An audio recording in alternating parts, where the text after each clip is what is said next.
Voltando aqui. Fazendo essa correção aqui. Tem aqui o exemplo do cálculo do imposto, certo? Aqui, como você pode ver, o valor da nota é 5.698, certo? Não precisa colocar também o valor do base de cálculo do CMS, certo?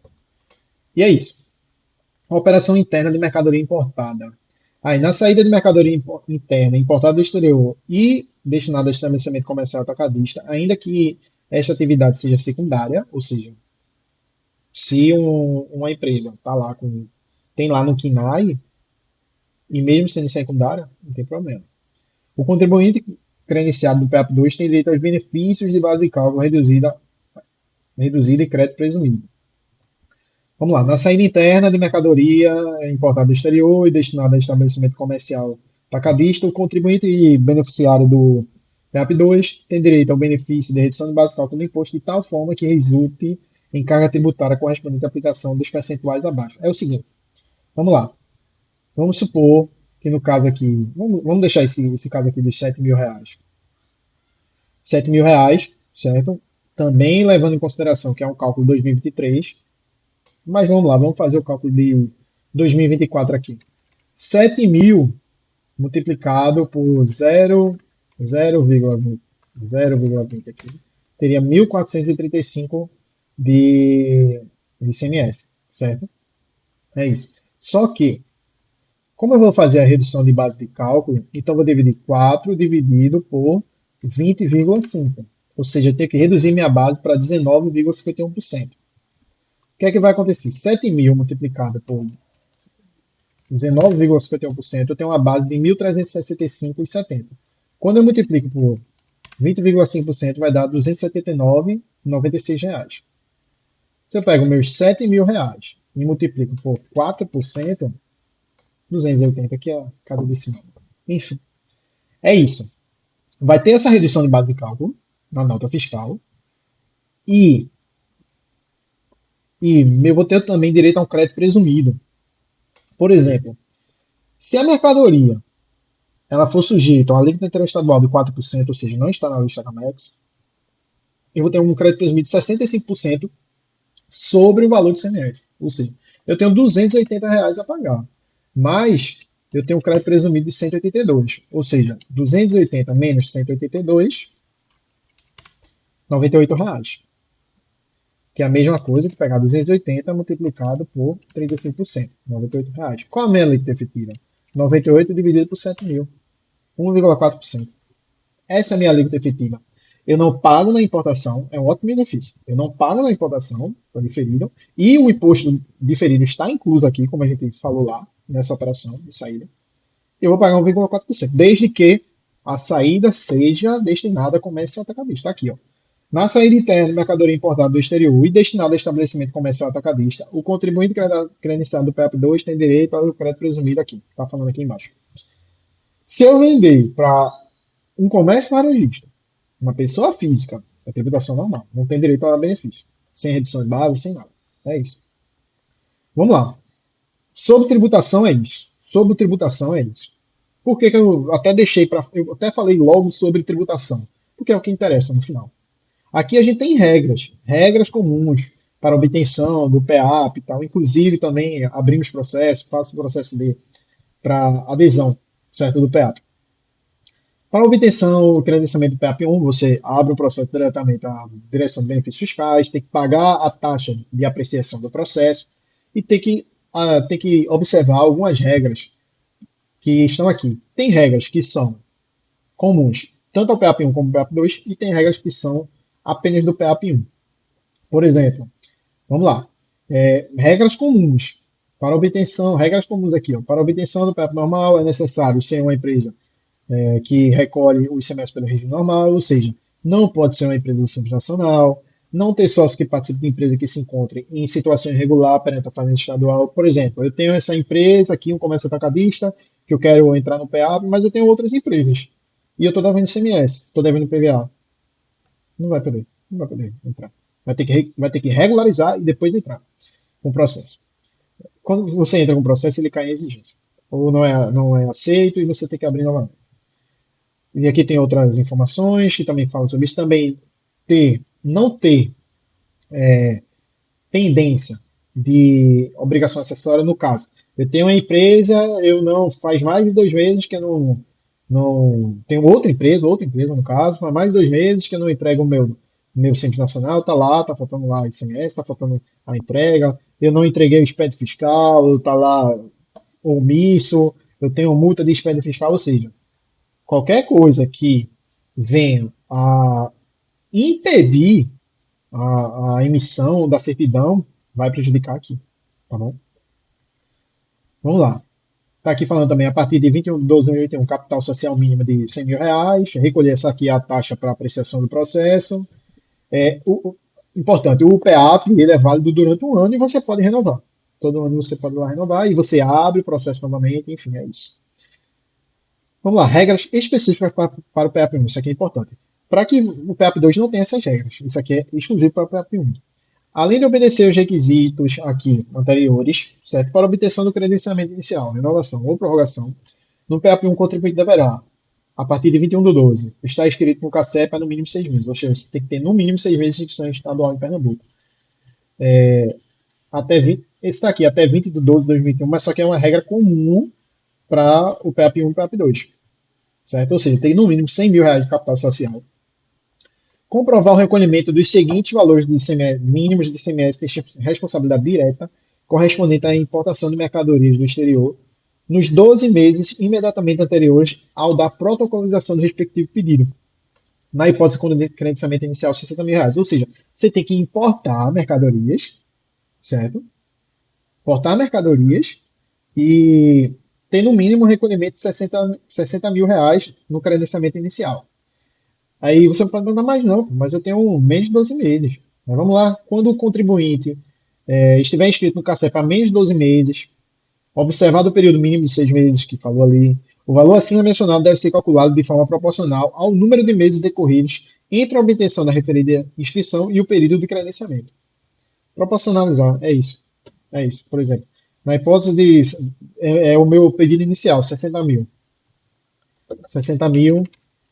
Opa, desculpa. 60 mil dividido por 12. Desculpa, eu tenho 600. 60 mil dividido. Meu amigo, peraí, né? 60 mil dividido por 12. R$ 5.000. Eu tenho 7 meses. R$ 35.000. Eu tenho que ter recolhido de ICMS importação. Tem que ter importado mercadoria. Tem que ter pago no mínimo R$ 35.000. Aí, na hipótese de prorrogação ou renovação, R$ 150.000. Ou seja, você tem que ter recolhido de ICMS importação R$ 150.000. Se você não recolheu esse valor, você tem que completar, certo? Nessa renovação, mesmo sem mercadoria, você tem que completar, sem ter importado, para que você tenha direito ao credenciamento. Aqui está o descredenciamento, que tem aqui as regras, né? Aí, na observância de qualquer um dos requisitos do 4.1, que é aqui que fala, emissão irregular ou inexistente de documento fiscal eletrônico, quando credenciado para a mencionada emissão, inexistente solicitação de credenciamento para emissão de documento fiscal eletrônico, quando obrigado a referir a emissão, prática comprovada de qualquer seguinte infrações apuradas mediante processo administrativo tributário, com decisão definitiva transitada em julgado. Embaraço à ação fiscal, uso indevido de qualquer benefício fiscal concedido pela legislação em vigor. Ou seja, é isso. Tem aqui alguns outros pontos. Regredenciamento, você pode ser regredenciado e a partir do momento que você ficar regular e não tem mais nenhuma pendência, aí você solicita o recredenciamento e espera a publicação do edital. Publicação do edital no Diário Oficial, tá bom? Aqui a taxa de fiscalização de utilização de serviços públicos, que é a TFUSP, que é para apreciação do processo, ou seja, para você abrir o processo tem que pagar. Para esse ano 2024 está 1.375,96, tá bom? Aqui tem outra taxa. Essas outras duas taxas que eu vou falar agora é a taxa de DIPER e a taxa FEF, certo? Que é o Fundo de Equilíbrio Fiscal.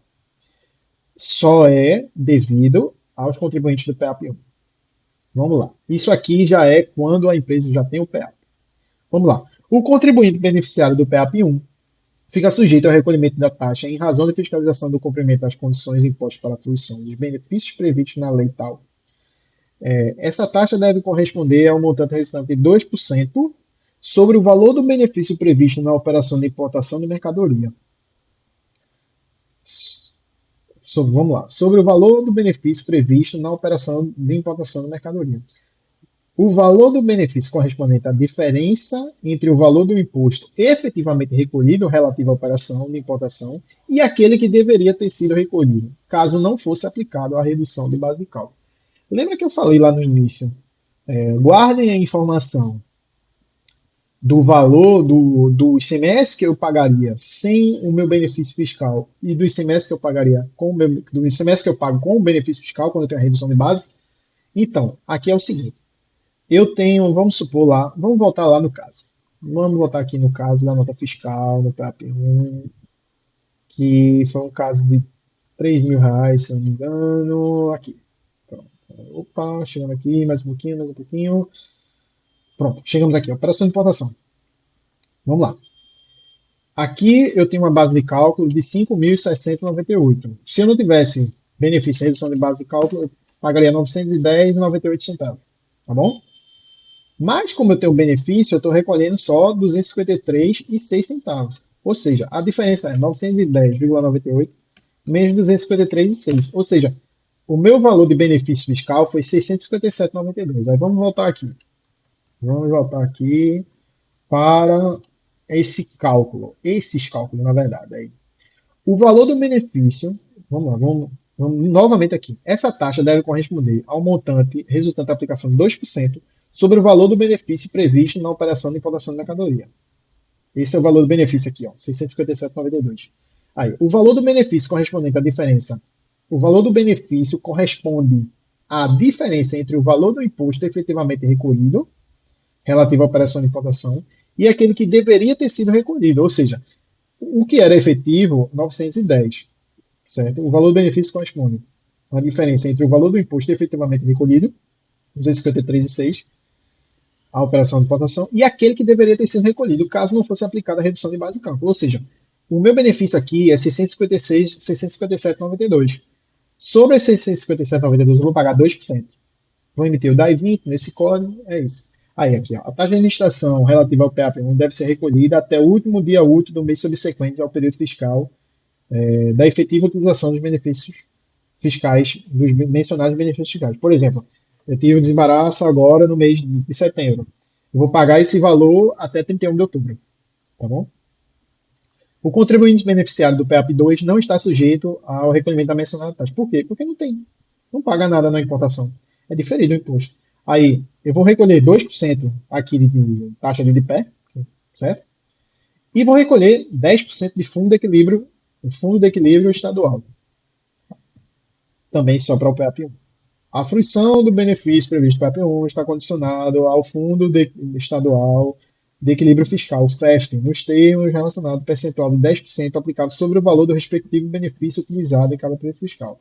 Aí, este percentual deve ser aplicado sobre o valor resultante da diferença entre o imposto efetivamente recolhido, que foi 253,6, no caso lá, e aquele que deveria ter sido recolhido, caso não fosse aplicada a redução, 910,98, ou seja, 657,92. Esse é meu benefício, eu vou aplicar 10%. Resumindo, 12% sobre 657,92. Vamos ver lá quanto é? 657,92 multiplicado por 12%. R$ 78,95. É isso. Esse é o valor do FEF mais taxa de pé. É isso. Aqui a gente vem perguntas e respostas sobre o espectro fiscal, sobre como deve ser lançado, enfim. Tem várias informações aqui. Tem o valor do crédito presumido, ele é um lançamento de dedução, tem um lançamento específico, enfim, é isso. Certo? Tá aqui, ó, dedução, escolhendo seu código, para que você não faça um lançamento, por exemplo, de outros créditos. Não é para fazer assim. É para fazer de acordo com o que está determinado na legislação, para que você não venha a ter quaisquer problemas, tá bom? Referente a essa questão. É isso, meus amigos. Tanto você empresário que queira contratar aqui a AWS para fazer toda a assessoria, seja para retirar o PEAP, para fazer todo o cadastro, para fazer toda a apuração também. A gente tem aqui mais de 10 anos de experiência na área, tá bom? Então, estou aqui, estou disponível, certo? Esse é o primeiro vídeo de vários outros vídeos referentes a benefícios fiscais aqui no estado de Pernambuco. E é isso, tá bom? Sem mais para o momento, dá o like, compartilha, repassa aí pro pessoal, repassa para todo mundo e tamo junto, tá bom? É isso.